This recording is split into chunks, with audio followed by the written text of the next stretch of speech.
61 menembak hati si wanita kejam. Saat sampai di lokasi syuting, Yan Jinyi melihat Zhuang Heng yang tampak marah. Dia berdiri di hadapan banyak orang, memakai rompi putih dengan kepala botaknya. Jika Yan Jinyi tidak ada, maka aku juga tidak mau syuting. Andai saja wajah Zhuang Heng tidak cocok untuk menjadi pemeran utama, Tao Wei pasti tidak akan mau bekerja dengannya meskipun ibu Zhuang Heng memohon dan berlutut padanya. Tao Wei berusaha menahan amarahnya. Dengan sabar ia memberikan segelas air dingin pada Zhuang Heng untuk menenangkannya. Kak Heng, saat ini Jinyi sedang dipanggil untuk menemui menantu kedua keluarga Huo. Jinyi tidak mungkin bisa menolaknya, apalagi nyonya muda Huo adalah investor film kita. Kalau begitu cari pengganti wanita yang itu. Aktingnya jelek dan tidak menarik. Zhuang Heng menunjuk pemain figuran yang sedang menangis terisak. Tao Wei mendengus. Pemain itu adalah lulusan dari sekolah akting. Bagaimana bisa aktingnya jelek? Kak Heng, tidak mudah bagi seorang gadis kecil untuk melakukan ini. Kita bisa memberinya satu kesempatan lagi, kan? Dia memakan apel merah yang kuberikan untuk Yan Jinyi. Apa kamu mau menyuruhnya untuk memuntahkannya? Zhuang Heng sangat kekanakan. Tao Wei mengerutkan alisnya. Bagaimana bisa ada orang seaneh ini? Dan, kenapa dirinya mau melakukan apa saja hanya untuk menyenangkan Zhuang Heng? Lalu, kenapa dia begitu populer? Yan Jinyi mendengar jelas percakapan keduanya. Dia berjalan mendekat dengan wajah datar. Yan Jinyi, kamu sudah datang. Aktor utama pria tidak mau syuting sebelum kamu kembali. Tao Wei yang seakan melihat dewa penyelamat tampak berbinar. Wanita kejam itu kembali. Zhuang Heng begitu senang. Ia segera berbalik dan menatap Yan Jinyi. Wanita kejam, semua orang sangat merindukanmu. Semua orang. Para kru film tampak terkejut. Manajer Zhuang Heng sudah tidak sabar untuk bisa memukulnya. Bagaimana bisa aktornya begitu brengsek? Kenapa dia bisa memiliki begitu banyak penggemar? Melihat Yan Jinyi yang mengacuhkannya, Zhuang Heng mengerutkan bibir, dan mulai menyalahkannya. Aku sangat khawatir saat kamu pergi. Kamu membuatku tidak tenang, sayang.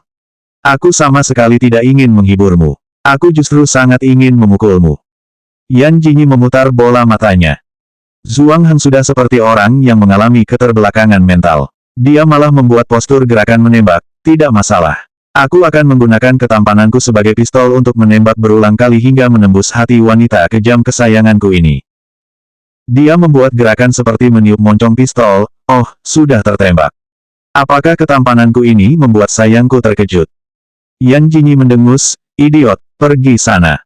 Sepertinya Kak Heng sangat mencintai Yan Jinyi. Asistennya menggelengkan kepala. Sedangkan manajer memelototinya, apakah Kak Heng adalah tipe orang bisa mencintai seseorang dengan tulus?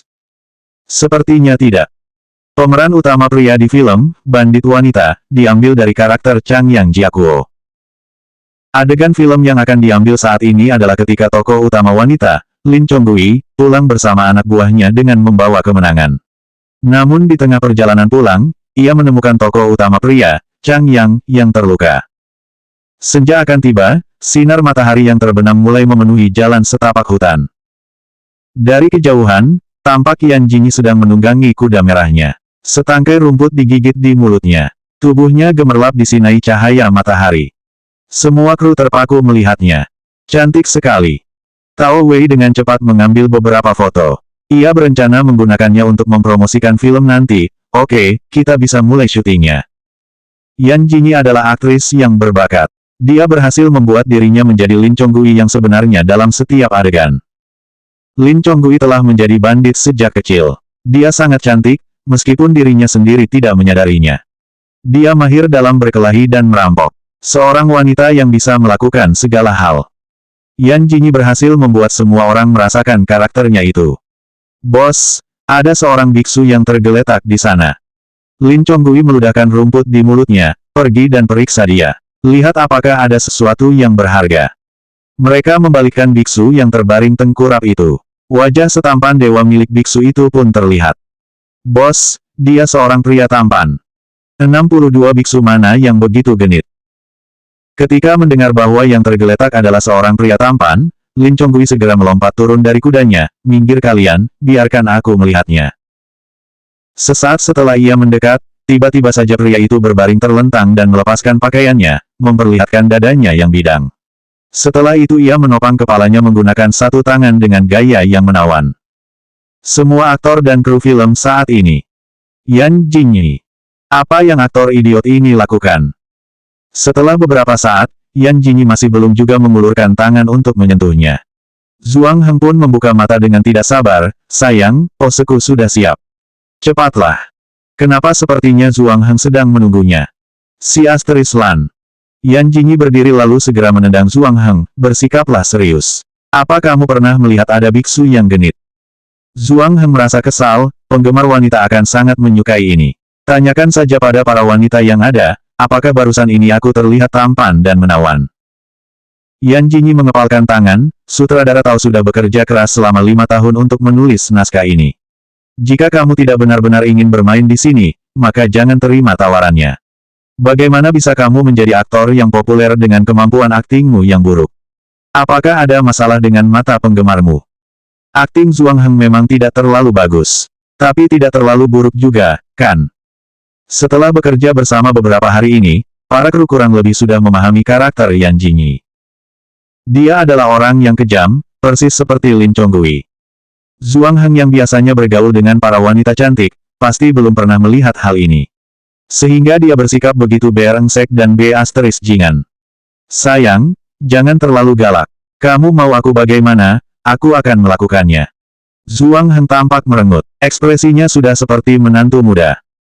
Di depan layar, Zhuang Heng memberikan kesan pada penggemar jika dia adalah aktor yang romantis dan mempesona.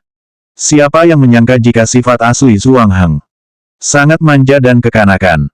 Berbeda sekali dengan Yan Jinyi yang lebih mirip lelaki. Berbaringlah di tanah. Aku tidak akan memindahkanmu. Jadilah pajangan saja. Zhuang Heng menyeringai, kemudian berbaring di tanah. Aku bersedia menjadi pajangan untuk wanita kejam kesayanganku ini. Wanita kejamku ini sudah terpesona dengan ketampananku. Diam, aku sedang tidak ingin membunuh orang. Yan Jinyi merasa sangat marah. Ia ingin sekali menendang pria itu hingga pingsan. Bagaimana mungkin ada pria semurahan dia di dunia ini? Huo Zixing bahkan lebih mirip malaikat kecil dibandingkan dia. Malaikat kecil itu saat ini tengah duduk di bangku pintu gerbang taman seraya merangkul wanita cantik dengan romantisnya. San Shao, apakah film yang kakak ipar beri investasi masih membutuhkan pemain? Sesaat setelah wanita cantik itu bicara, San Shao melepaskan rangkulannya di pundak wanita itu. Ia menimpalinya dengan marah, dia kakak iparku, bukan kakak iparmu.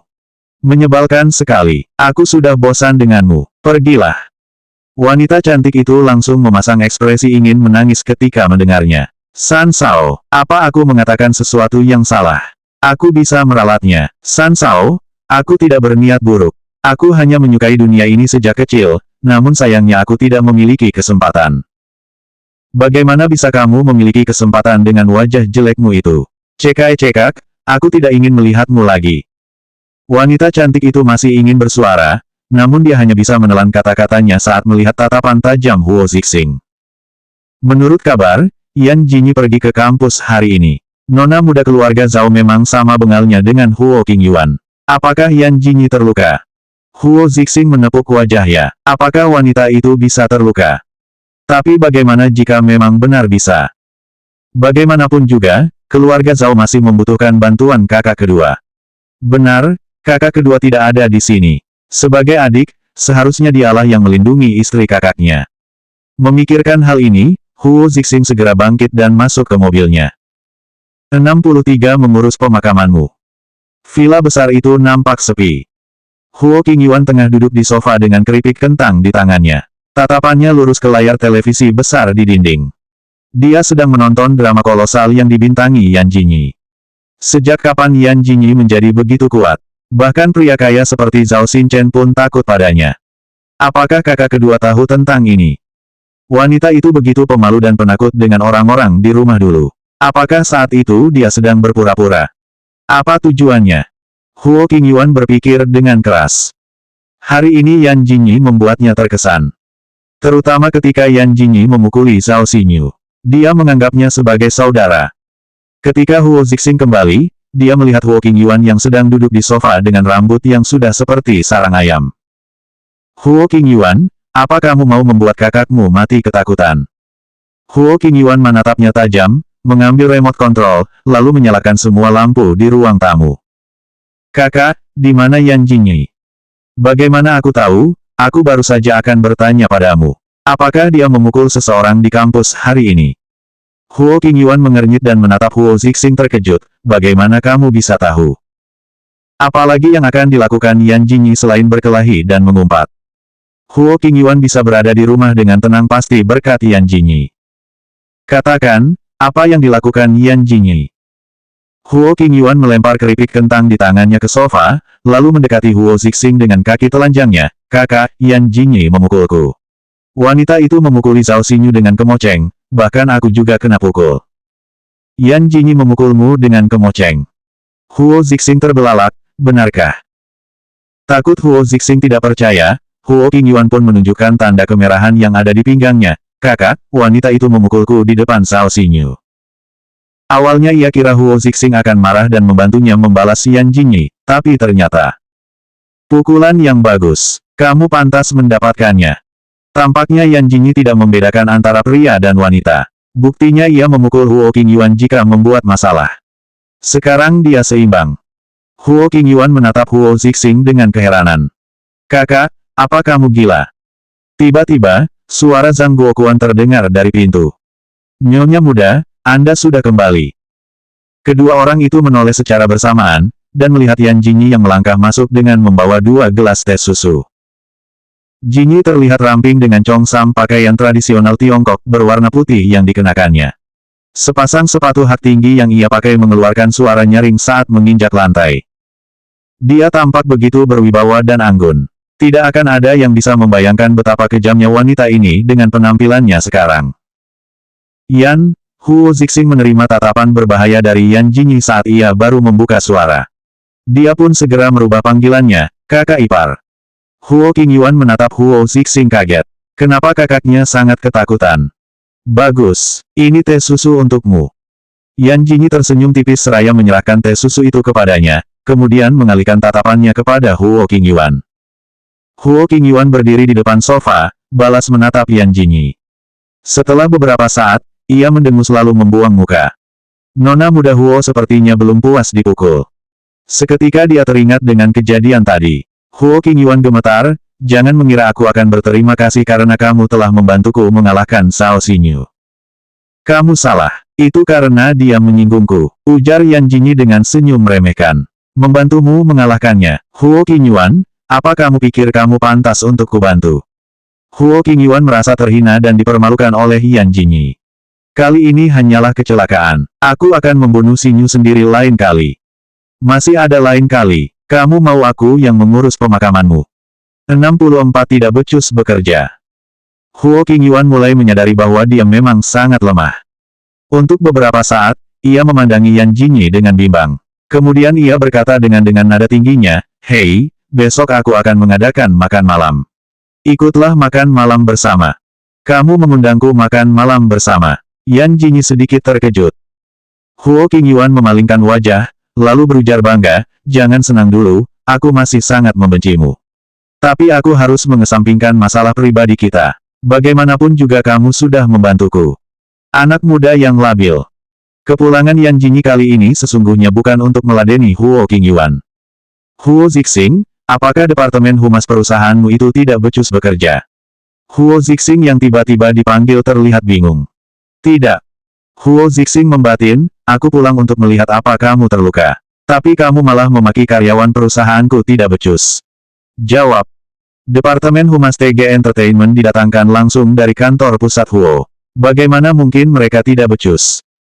Yan Jinyi mengambil ponsel Huo Zixing, kemudian membantingnya ke lantai, aku sudah dihina selama 3 hari. Jika Departemen Humas tidak bisa bekerja, pecat saja.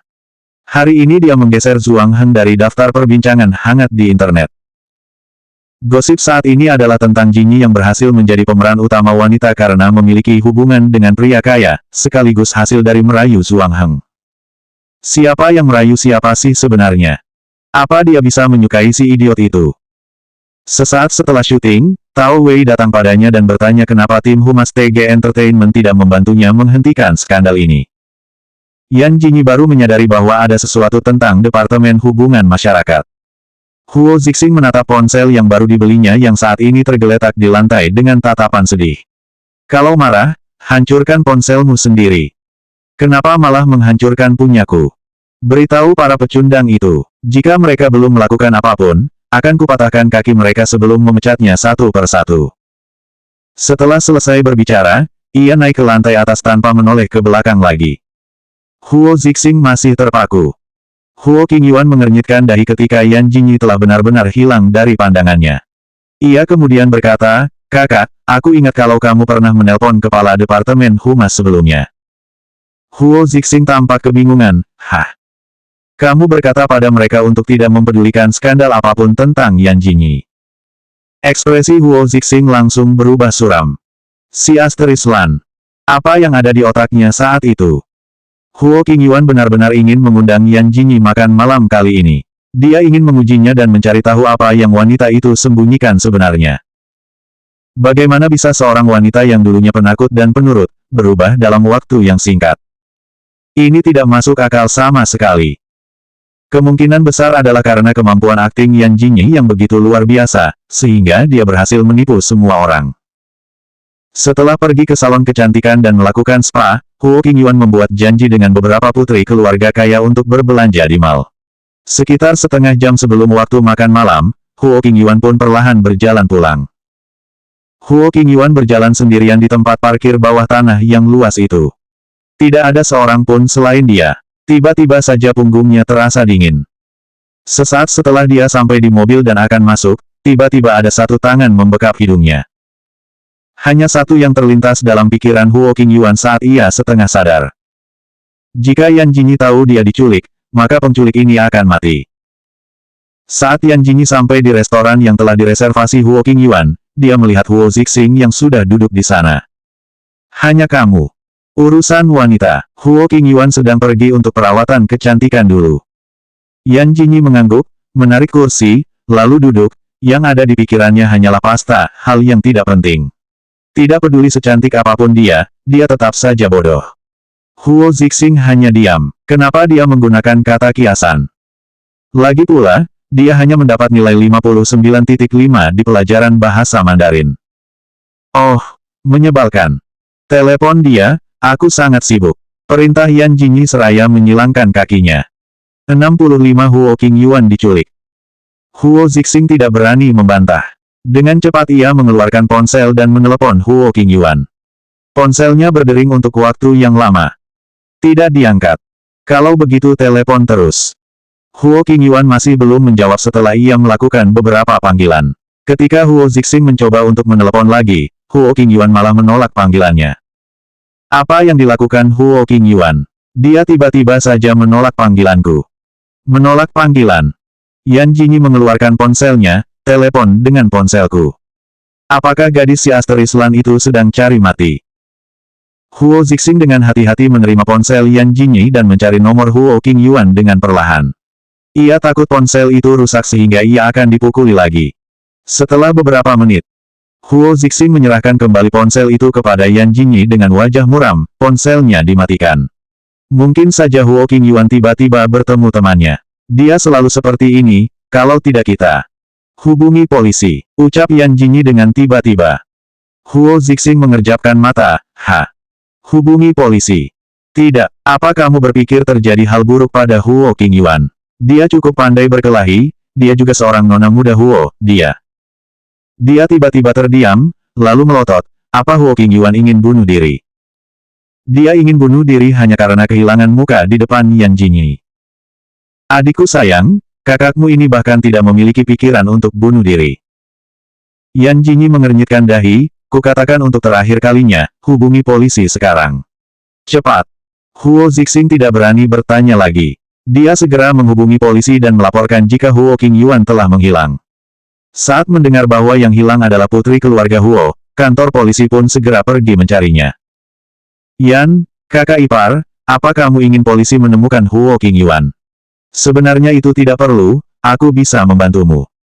Yan Jinyi merapikan roknya lalu berdiri, tolong bantu aku untuk meminta cuti pada kru film. Apakah ada sesuatu di Huo Qingyuan yang bisa dilacak? Ponselnya. Jawaban yang paling mudah. Saat Huo Zixing mulai melacak keberadaan ponsel Huo Qingyuan, Yan Jingyi tiba-tiba menendang kakinya. Oh, kenapa kamu menendangku? Yan Jingyi menatapnya geram, sudah kubilang hubungi polisi, kenapa malah melacak ponselnya? Aku bertanya apa ada hal lain yang bisa dilacak selain ponselnya. Si Asteris Lan. Yan Jingyi mengajaknya berkelahi lagi. Terserahlah. Entah. Huo Zixing mendengus dingin. Yan Jingyi mengangkat alis seraya memicingkan matanya, katakan sekali lagi. Huo Zixing tersentak, oh, ada. Dulu sewaktu kecil dia pernah tersesat, jadi setiap jam tangannya diberi pelacak tambahan. Periksa. Tatapan Yan Jingyi meredup. Dia sudah tidak memiliki urusan dengan keluarga Zhao. Apa keluarga Zhao mencari masalah lagi? Huo Qingyuan menghilang tiba-tiba. Sulit sekali untuk tidak mencurigai Zhao Xinyu setelah apa yang terjadi sebelumnya. Di dalam sebuah mobil van, seorang pria jahat tengah memegang kemudi mobil. Di kursi penumpang terdapat seorang pria kurus dan tinggi yang sedang tertawa dengan ponsel di tangannya. Nona Zhao, target sudah tertangkap. Bayarannya. Tidak dapat diketahui apa yang dikatakan orang yang ada di seberang telepon.